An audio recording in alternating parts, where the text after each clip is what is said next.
Welcome into the OBR streaming network. This is Things That I Think I Know About the Cleveland Browns, and I am your host, Brad Ward. Hope you guys are all doing well on this Friday. At least it's a beautiful Friday here in Northeast Ohio. If you're someplace else, I hope it's beautiful where you are as well. It's just me again. We did 5.1K views last week on video with just me, so I hope you guys enjoyed it well enough. Got some topics I want to get to today on the show. There are a number of things going on and some questions out there that I think that I have opinions on. I saw somebody make a comment after our show last night, All Eyes on Cleveland with Casey Kinnaman, and I made a proclamation. Before I go any further, make sure you hit like and subscribe on this video and notification bell so you know every time we go live, 5 nights a week here at the OBR. We're bringing content to you. So hopefully you do that and atone for your sins. Hit that like button, subscribe, make sure you're locked in. The best Browns community around here at the OBR. All right. So I made a proclamation when we were playing the schedule game last night on All Eyes on Cleveland that I think that the Steelers, this is the year. Right. In cases like I've said this before, too. I've made this mistake before. And I'm sure many Browns fans have. Like, this is the year the Steelers don't get to 500. This is the year that they fall off. I'm not, like, predicting a complete and utter collapse, I guess. I'm just saying they won't get to 9-8. So, and I have the Browns in a year where it's not expected for it to happen, right? Like the expectations are not high for the Browns. The win total in Vegas is 4.5. I have the Browns sweeping Pittsburgh this year. Full disclosure, in the schedule game, I had the Browns at 8 and 9. And mostly because of the back half of that schedule, I think there's a lot of winnable games there. And if this team can find an identity, when you look at this roster, there still are the key components of a winning roster here. Your defense can be dynamic. Now it takes an offense to sustain drives, not turn the ball over and put them in bad spots that sometimes can steamroll on a defense in the NFL to do this. But, if you're looking at this defense and if we look at this front, right? So you bring in Alex Wright back. You love what he has said in his interviews, his attitude, the play that he put on the field before his injury last year. Obviously, Myles Garrett. And then you are going to have McGuire, and you're going to have Joe Tryon-Shoyinka. You're going to have Okoronkwo, maybe. I still don't know. Is this a guy they want to trade? Because at one point it felt like they were trying to get off of his contract. They didn't draft an edge. There's an edge in the UDFA class who is intriguing. I think actually Pete put out a detailed report on him. Aiden Huntington, defensive end from Tulane, is intriguing. He was the only defensive end that they signed in the UDFA class. So take that for what it's worth. And then you've got some guys further down the depth chart. Cameron Thomas,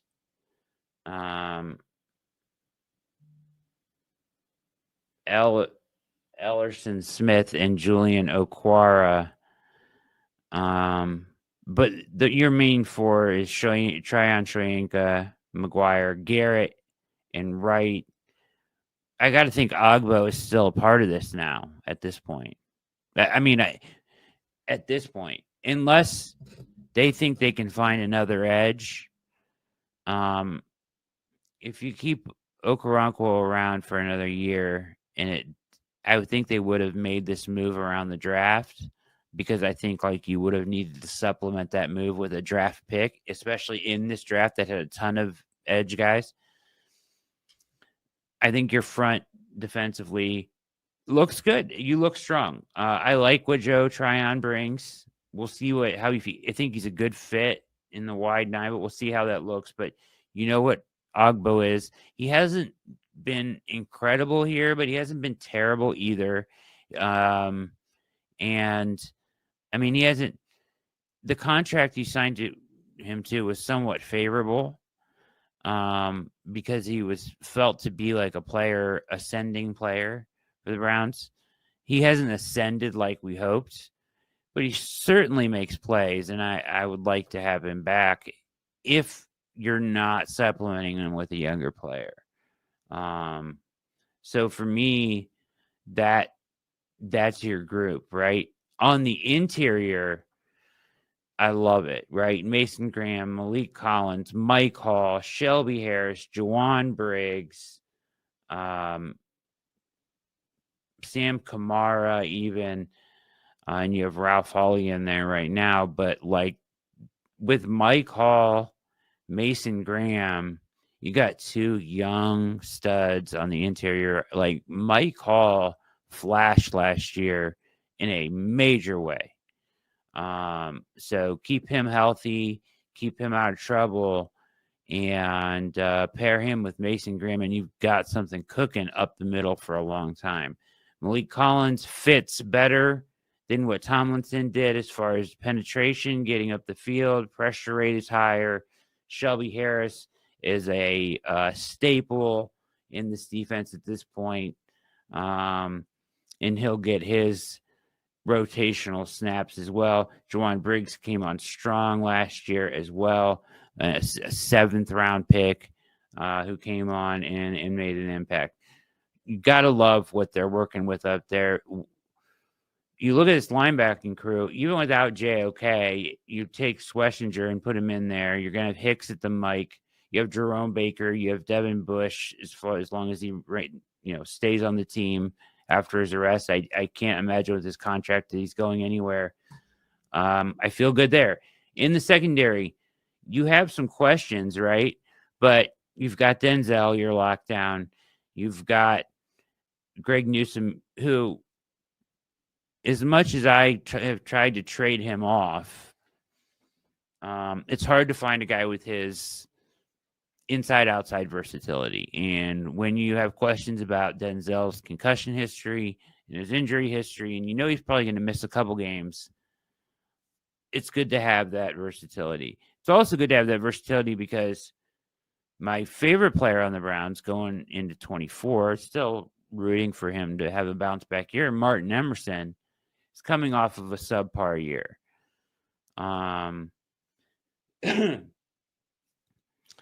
Maybe he thought, he had arrived or got too big for, thought he was there. Because, if you recall, last summer, he was locking down Justin Jefferson in the Vikings joint practices.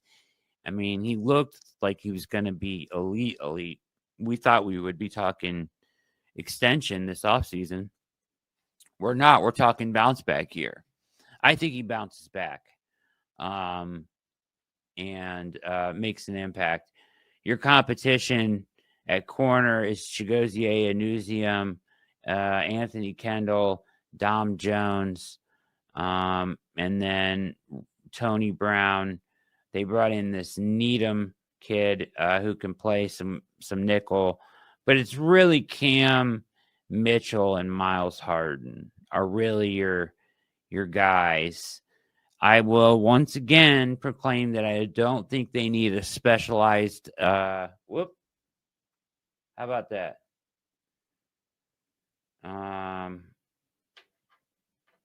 I don't think they need a specialized. Sorry, guys. Technical difficulties here. My TV is wreaking some havoc on me here. How about that? As soon as I start recording. But I don't think they need a special teams ace. Like, you can't tell me you can't find a better cover corner than Tony Brown to be a gunner in this league, right? Or am I nuts for thinking that? I mean, I don't know. We'll see how it plays out. They continue to want to go with these special teams ace guys, and come on. There we go. With these special teams ace guys and these returners, and me and Casey have talked about time after time on All Eyes on Cleveland, you've got returners on this roster that can do it. I mean, right out the get-go, if you want a kick returner, you have one already in your running back room in Jerome Ford.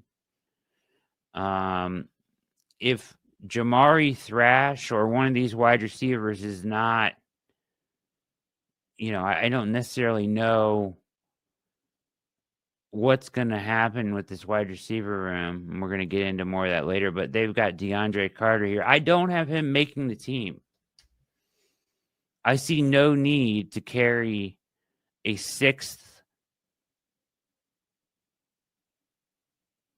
wide receiver as a guy that, unless he comes out like a couple of years back, I have to look at his numbers. What were his best numbers? DeAndre Carter, a couple of years back, had a decent season at wide receiver with LA. And so maybe I'm misremembering, but I'm going to look here at his statistics. But, okay. 65 targets. This is in 22, right? 65 targets, 46 you've got 46 balls for 538 yards. Shit, that's almost what Elijah Moore gave you. So we won't write him off yet. Since then, he had 24 catches the year after that in Washington. For 296 yards, 3 touchdowns. Did nothing in 2020 really for the Texans. This is going. I'm working backwards here. So Philly did nothing in 18. Got traded to Houston in 18. 20 catches in 2018 for 195 yards. 2019, 11 catches for 162 yards. 2020 did nothing. COVID year, weird year. Washington, 24 for 296. But then he had this year that I keep remembering in my mind. I can see him in that powder blue jersey, in 22. 46 catches, 538 yards, 3 touchdowns.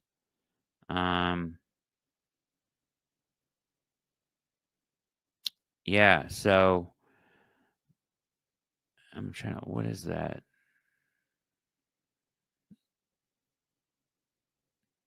One fumble. Played for Vegas and the Bears the last 2 years. Last year, he had 9 catches for 72 yards.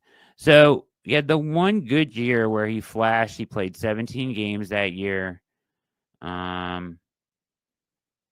Played 17 games in 23 as a special teams guy for Vegas, but that's it.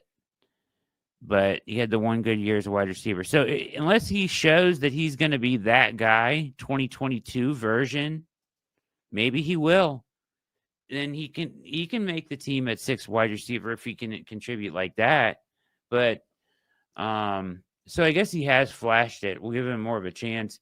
But these guys, in the past that we've brought in to be returners that aren't really wide receivers worthy of making the team, it's a waste of time for me. Find somebody that can return that is already on the 53 and does something else. It's better for your 53. It's better for competition. It's better for development of your players. So we'll see how that stuff plays out. But this defense has a chance to jump back out and have a good year.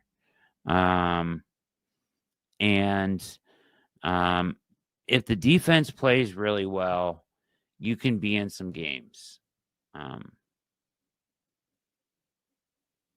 The offensive side of the ball, and I was on Sports for CLE today, and they said that they were asking Mina Kimes, they were going through the Browns offense, and they were like, oh, this is not a good offense. And they highlighted the wide receiver room, which is not good. But then they talked about the offensive line and said that wasn't good and everything. I get why the national perspective is this is not a good offense, right? On paper, you lack weapons on the outside, proven weapons. But I think what the Browns are going to try to do offensively this year is going to involve the tight ends more. You have Fannin, who just signed his rookie deal, with Njoku, with Judy, with Tillman, and let's hope Thrash takes a step forward. Now,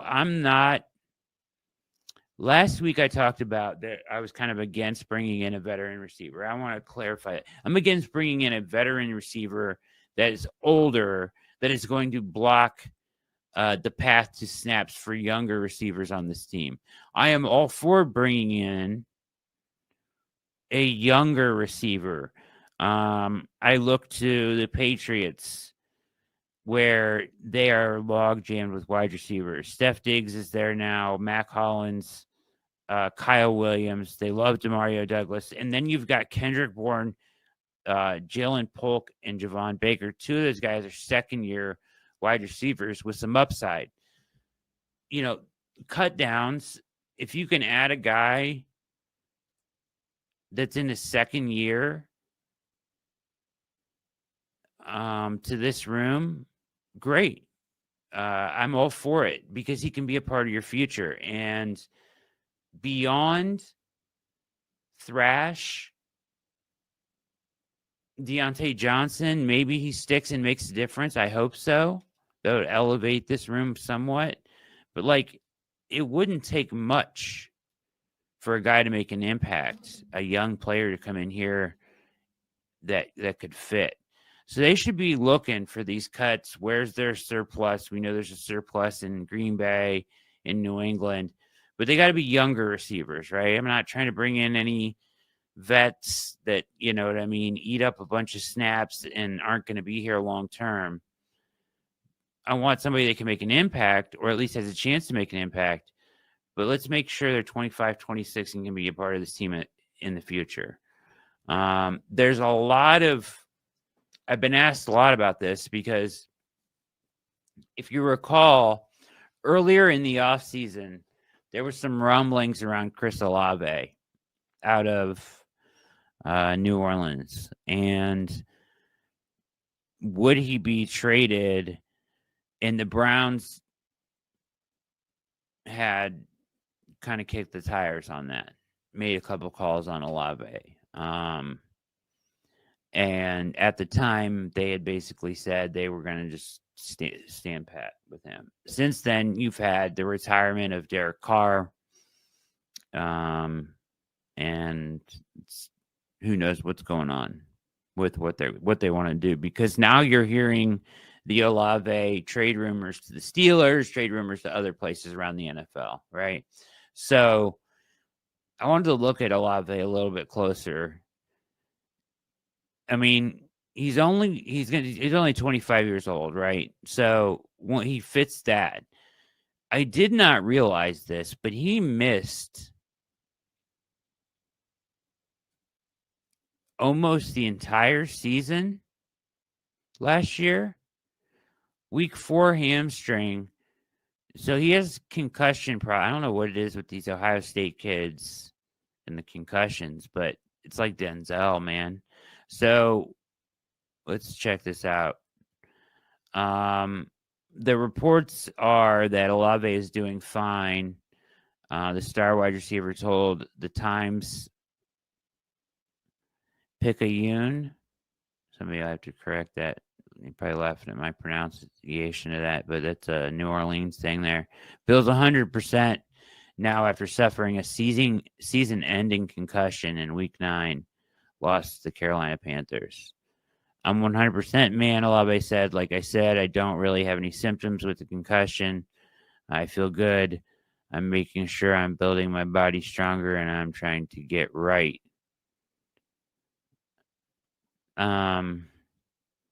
The latest incident occurred on November 3rd when Olave tried to pull in a Derek Carr pass that straight into the teeth of the Panthers secondary in the middle of the field. He was carted off the field, 24 years old. It was his fourth concussion. 24 years old at the time. It was his fourth concussion in 3 seasons. I just feel like I've been unlucky in those situations, Olave said. Just moving forward, I want to get better and develop like I would in every offseason. So you're bringing in a kid, absolute stud, love his game, would make a huge difference in this room. For what it's worth, so contract-wise, he is in year 4. He has that 5th-year option, which will be worth about $15 million in 2026 if you did trade for him. Spot Track, one of the good things they do is they do these comparable player ways of identifying how much their market value would be. They have him at $17.8 million average annual salary. I would imagine it would be bigger than that if he could stay healthy for a year before his payday. So, because he's terrific, right? He's a terrific young receiver. You just worry about the injury stuff. I didn't realize. Let's check. So in his rookie year, he went 72 receptions, over 1,000 yards, 4 receiving touchdowns. In 2023, he went for 1,100 yards in 16 games, only 11 starts, 814 snaps. I mean, this isn't even he missed time there too, but he still had 87 catches for 1,100 yards and 5 touchdowns. So it shows you the ceiling is out of this world with this kid, right? Route running. He's got the yak, terrific after the catch. But can he prove that he can stay healthy? That 8 weeks with a concussion is scary stuff coming back from that. And that's what you would be trading for. So I'm sure there's a discrepancy in teams calling on Olave if he truly is back on the block between what they view him as and as what teams view him as. I'm open to listening to it. I would love to have him if he's healthy, but you got to do your due diligence there. And we know that the Browns at least inquired and we're in talks with them earlier in the offseason. So if he is on the block again, hopefully they're calling again. The other guys out there that I think that when I did my trade article that I think that could be moved is like Alec Pierce, Cortland Sutton, not interested because of I don't see him as a how old is Sutton? I could be wrong. Isn't he? Is he a little bit older now? He played 7 years there. but he's coming up on a contract year. They are featuring other guys.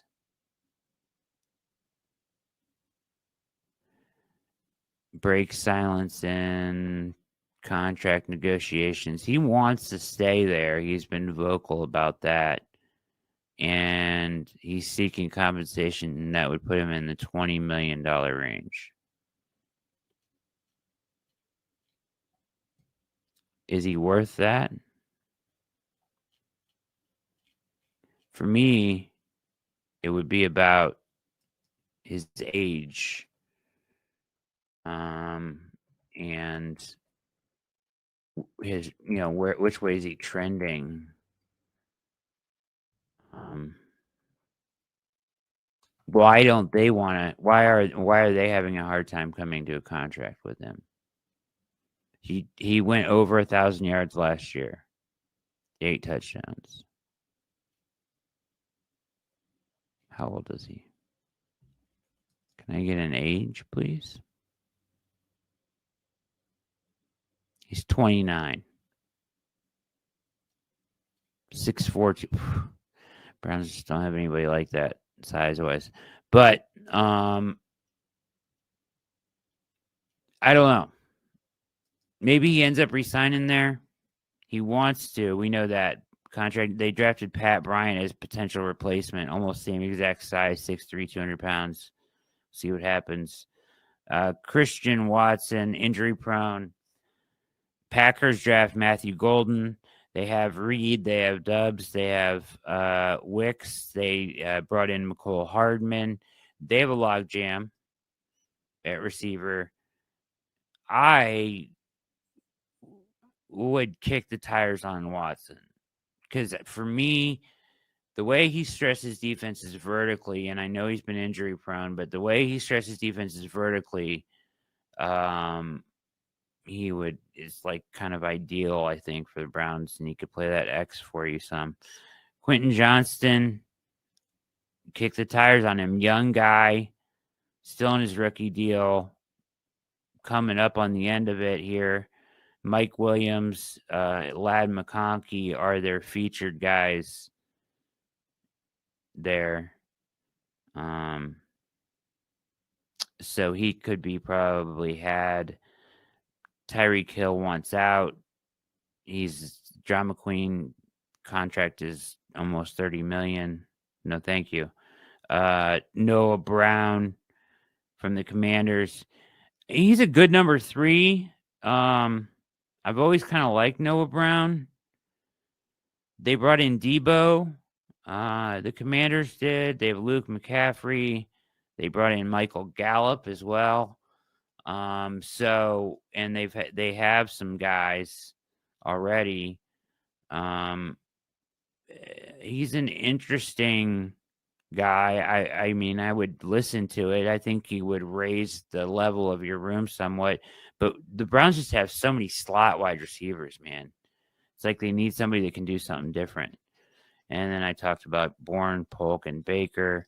Javon Baker, I think, is somebody I would be interested in. But if you're going to bring somebody in, if the weakness is this wide receiver room, and it is, if you're going to bring somebody in, for me, they got to be young enough that you don't have to break the bank for them. You can invest in them, and they can be a part of this thing moving forward with your new quarterback, whatever. Whether that's these two quarterbacks, Shedeur Sanders, Gabriel, or the guy that you take next year's first, right? Jerry Jeudy, you hope replicates what he did last year. And I think Cedric Tillman can be your X if he stays healthy. He certainly flashed that if he gets the right quarterback play. I mean, guys were just running cardio when Watson was out there, man. I mean, it was brutal. As soon as Winston came in, everybody got a lift, right? So, Jamari Thrash, I have to admit, I had high hopes for, but once again, another slot, most natural out of the slot, which is where Jerry Jeudy is best most of the time. And you have opportunity for him at the end of last year that he really didn't capitalize on. And that was disappointing. So you're getting Mike Woods, David Bell back. You have DeAndre Carter. You have Gage Lavardane, who's your UDFA. They signed several UDFAs, none of which are over 6 feet tall. You hope Deontay Johnson comes something because he can separate. It's his last chance. His contract is non-guaranteed. It's a vet minimum. It tells you he's a flyer last chance. It's fine. But maybe the last chance gets him to act right and get his head on straight. And because when he plays, he produces. He produced for Carolina last year in a short stint there. So maybe he can raise this room some. But I guess I wanted to kind of revisit this because when I was like, I'm not down with I just don't want them to trade for somebody that's like, at the time Gabe Davis was available a couple weeks ago, right? It's like, that's not who the Browns should be trading for. A guy that's going to come in here for a year or two, take up a bunch of snaps that should be going to younger players that you should be learning about and developing. And for what? You know what I mean? So I guess that's kind of my point is, sure, if you find the right guy with high upside, bring him in, let him battle it out, try to earn a spot on this team, and that's fine. And I think that there very well could be those kind of players cut from teams or going to be cut from teams that have a backlog, that this is a place you should want to come. There's opportunity here to find a spot in this receiving core. Nothing is guaranteed after Jeudy, really. I'll say 1.5, Tillman. Nothing is guaranteed after that. You can come in and carve yourself out a role. You just got to come in and prove it. So between OTAs now, minicamp, and what teams see at minicamp and training camp, do they add some wide receivers to the room? Probably, but I would think they would be more of the cheaper, younger, semi-proven to unproven guys. The big swing, unlikely, but guys with upside that haven't found it yet, I'm all for it, right? And Olave's injury history and concussion history scares me a lot more than it's more than I knew until somebody said something about it in our chat the other night about his concussion history. So shout out to the chat for always hooking us up with stuff that we miss. But yeah, I didn't realize that was as extensive as it is, 4 and 3 years. It's hard to make a big swing trade for that, right? Especially at wide receiver. So, the NFL owners will vote next week to radically change playoff seeding, doing it strictly by record and reseeding after the first round. There will also, the tush push play will be on the ballot again. So I don't care about the tush push play. If they outlaw it, great. It's one less thing that the advantage the Eagles have over every other team for some reason. But I really don't. If I'm looking at it from a non-Browns perspective, it's like, stop it. Stop the play. You're going to get it outlawed. Say it's unsafe. I don't think there's been a ton of injuries involved with that play. I could be wrong, but I'm pretty sure the research says that there hasn't been a ton. Trying to get it outlawed is I mean, I get why you would do that if you're, the Chiefs or a team in their division, but I like it that, when our quarterback sneaks, we don't run it that way. The Browns haven't, but they will put a tight end back there, and that little push sometimes does make a difference. So I believe the rule would include you can't push the offensive player forward. And how many critical plays have we seen, like where the running back gets stuffed and, there was that monumental play in the 23 season with in the Baltimore game where the whole team was pushing forward down the field, right? Or Kareem down the field. I forget who it was, but either way, yeah, I would hate to see that rule go. That you can't put. I think I don't know this for sure, but not being able to push an offensive player, like push your offensive line or push your quarterback when they're stood up, I think that would be a silly rule to get rid of, and a step towards more flag football than tackle football, which seems to be, what these rules seem to do all the time. So I'm against ruling that out, although I'm not going to make a huge deal out of it either way.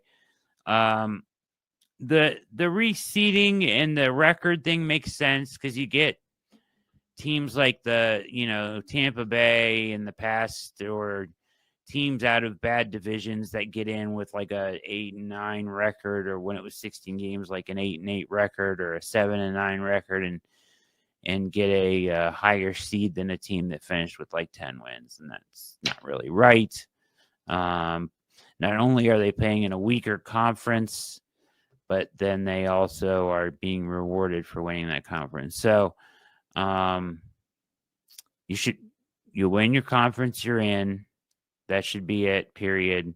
But the seeding wise, I agree that it makes more sense to do it this way. It also will make games in week 17 and 18 more impactful, where a lot of games were dead games or games that did not matter anymore in seeding because you had a conference winner, right, already in place or whatever. But because the seeding and the reseeding after the first round potentially will be more impactful, I think that you'll have games that, where a team can move from the 5 to the 4, whatever, with a win. You're making a lot of the games mean more in the last few weeks of the season as well. So less dead games down the stretch there. Yeah, so that's interesting stuff. Keep an eye on the competition committee and what they decide to do with all that stuff there as we move forward. Once again, talking on Sports for CLE today, just get back to this kind of the Browns' blueprint to win this year is physicality, right? And defensively, running the ball, getting back to the full Stefanski. And, how this quarterback thing shakes out is interesting. You hear people saying, well, it's got to be this way or it's got to be that way, or, what's the point of running a Flacco out there or a Pickett out there?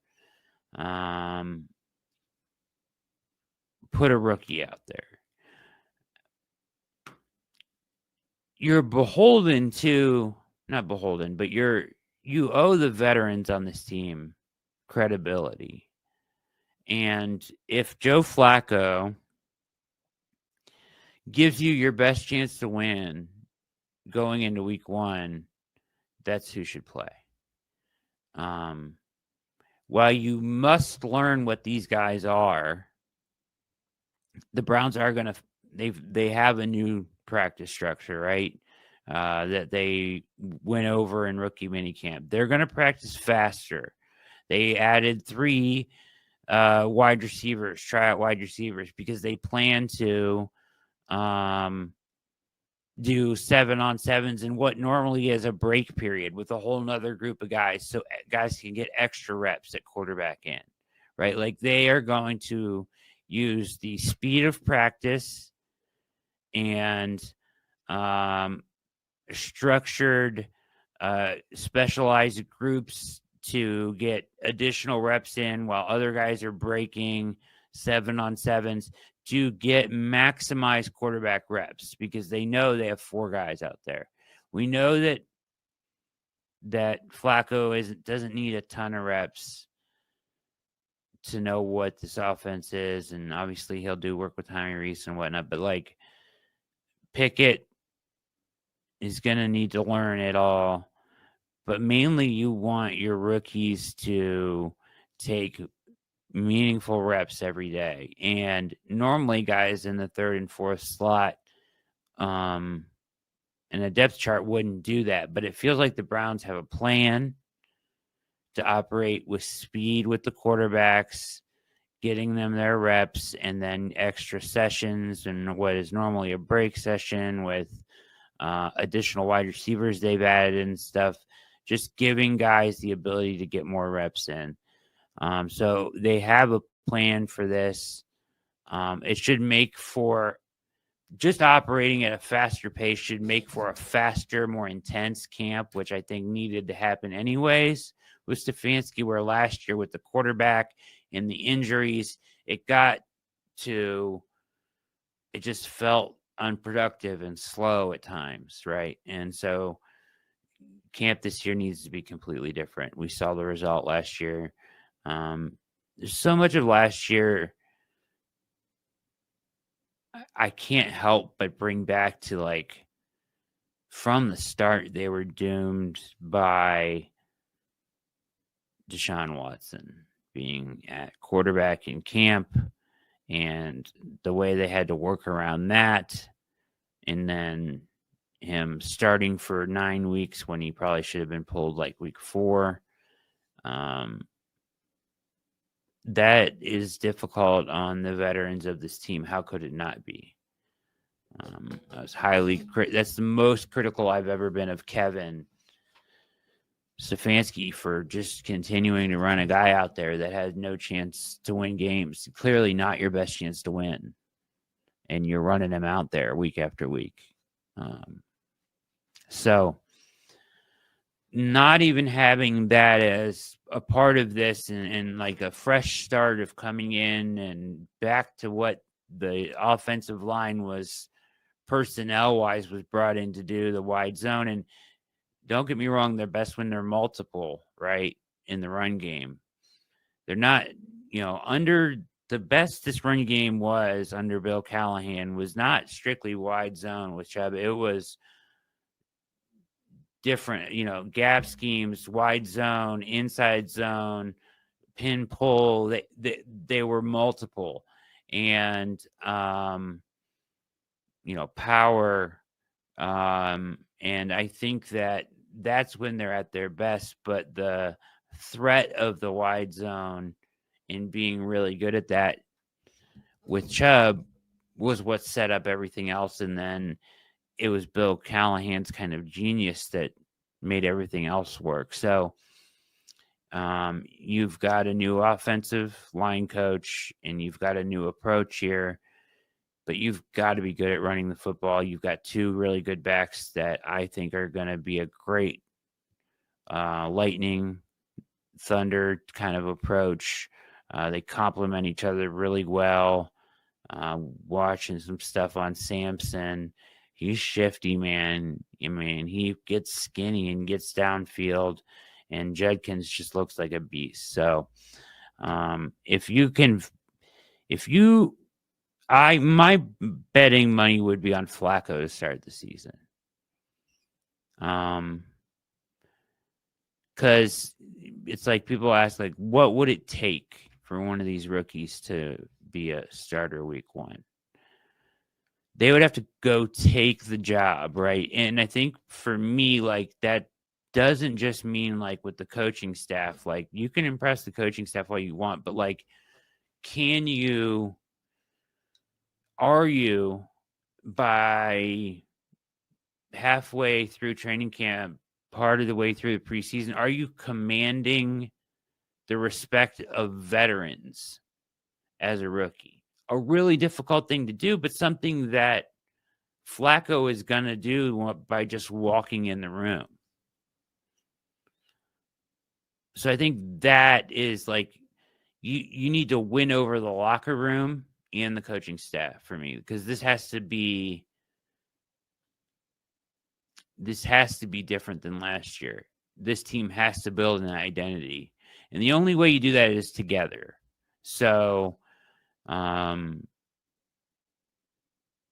I think Shador has a leadership style, while different, that intrigues me when it comes to this. Like, he's been around, like, the way they did stuff at Colorado, some of it completely asinine, but some of it, though, as far as the quarterback, in the way he would come to the sideline to meet with his offensive line and talk to receivers. And I've heard some GMs talk about this that liked him on shows and stuff. Like, he commanded respect from his receivers. He commanded respect from Travis Hunter. He commanded respect from his offensive line, who was always letting him down, but he was always communicating with him. So is it possible for him to come in and gain that respect right away? Sure. I think that he might have the moxie to do that. It's going to take some doing, but I think he has the better chance of the two to come in and do that. With a bigger personality and kind of some experience learning and having spent time with Tom Brady and stuff like that. Maybe he has that in him. It certainly will be intriguing to see what they decide to do, because we've seen Stefanski find a way to win with quarterbacks that aren't all the way there, right? So where does a rookie need to get to where you can say he gives us our best chance to win, and Stefanski feels comfortable him like managing the game? Can the Browns out physical the other teams? They're going to have to out tough other teams this year.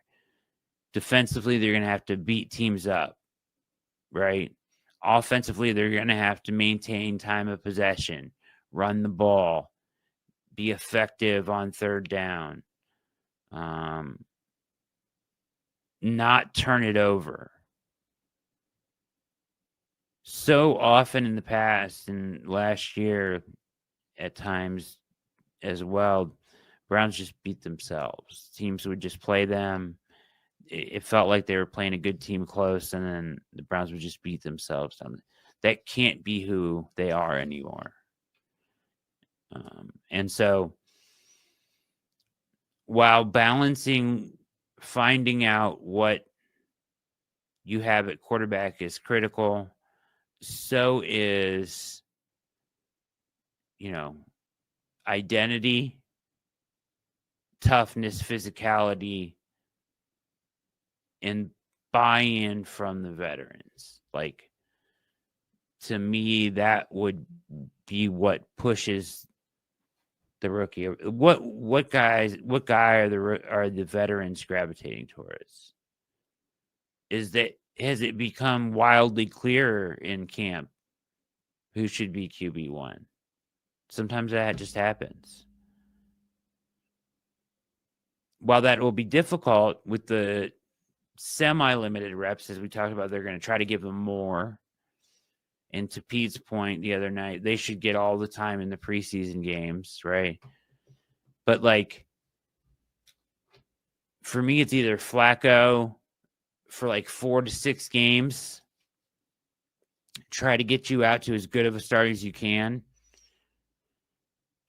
and then reevaluate where you're at that point. Like, is one of these guys ready to take over?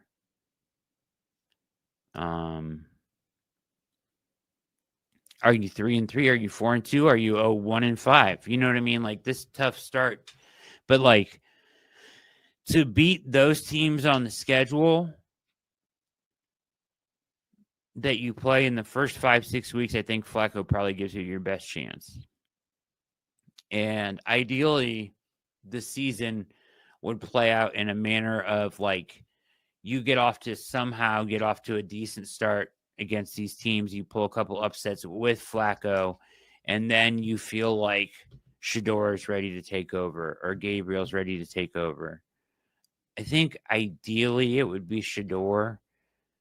I just think maybe the ceiling's higher. I could be wrong. Gabriel's ceiling could be higher. I don't know. But he certainly fits the prototypical mold better, right? So, and then he comes in and you get a good look at him and he's able to manage the game successfully and you move forward and you end up winning games and be successful under a rookie. Maybe it's him from week one. Maybe it's Gabriel from week one. I don't know. But it will take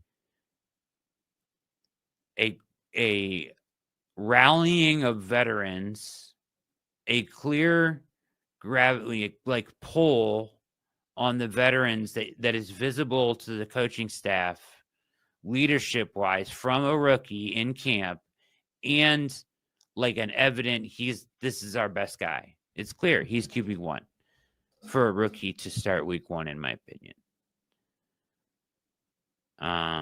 Because you owe it to go try to compete, and I think Flacco gives you a chance to win games with a better run game, with a better defense than he had last time. Not better defense, but maybe a defense similar to what he had last time, like a really good defense that they had in 23.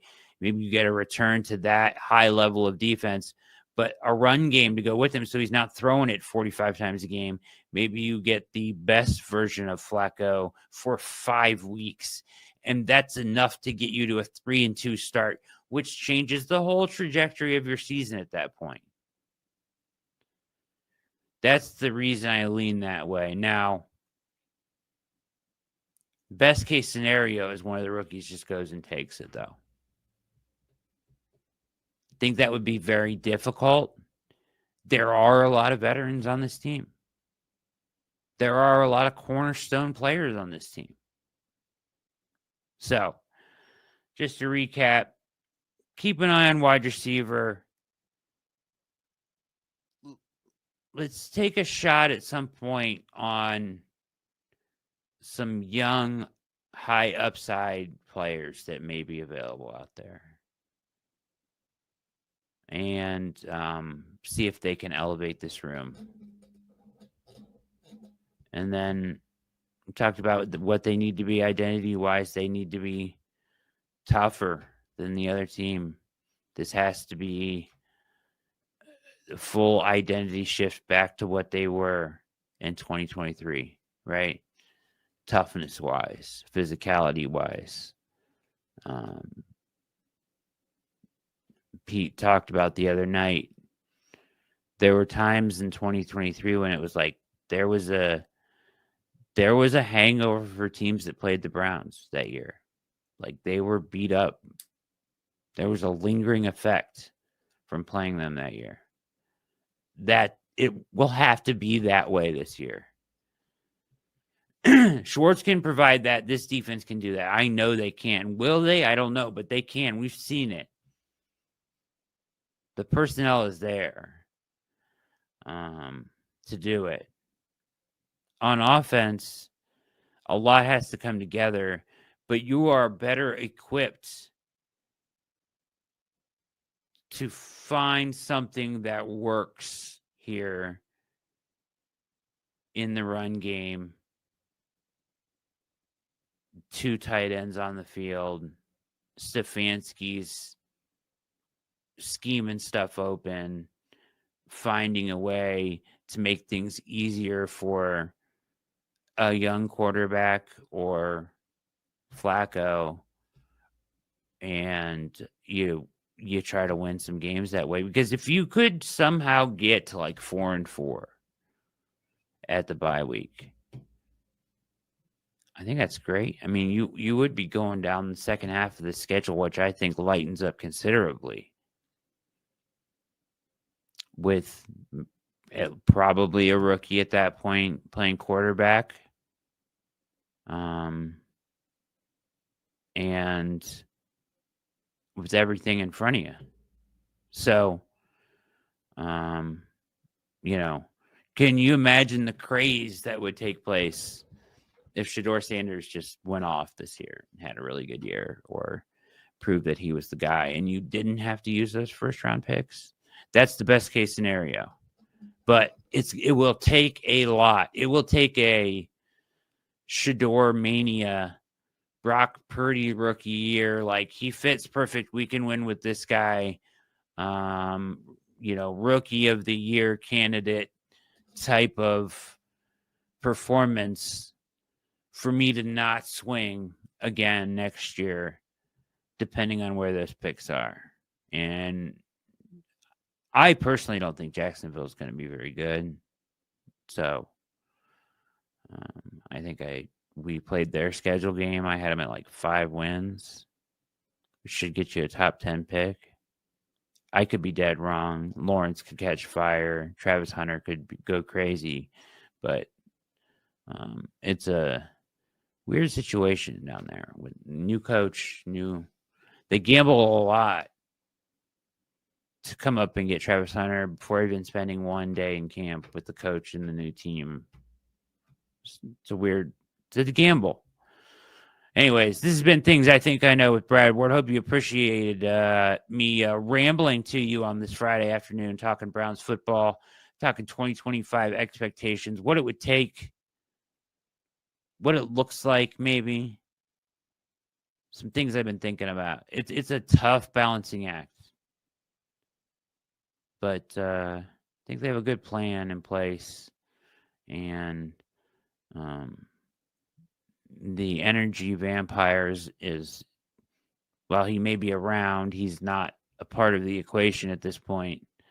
So can they forge an identity of a physical, beat you up football team? Can a rookie win over a veteran locker room? Or does it have to be Flacco for a few weeks? And is he good enough? Can he catch fire? Can he catch that magic of 23 to get you off to a 3-2 start?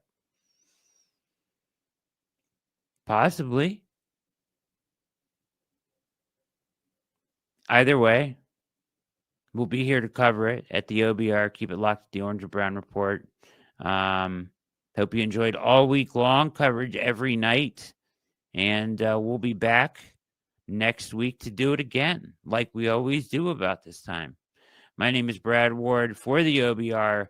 Big thanks to everybody. Ian behind the virtual glass, doing a great job this week. The schedule release show and everything. And everybody else over at the OBR, go read all of the content. It's fantastic. Keep it locked, hit like, subscribe, and have a wonderful weekend. My name is Brad Ward. This has been Things I Think I Know About the Browns. We are out.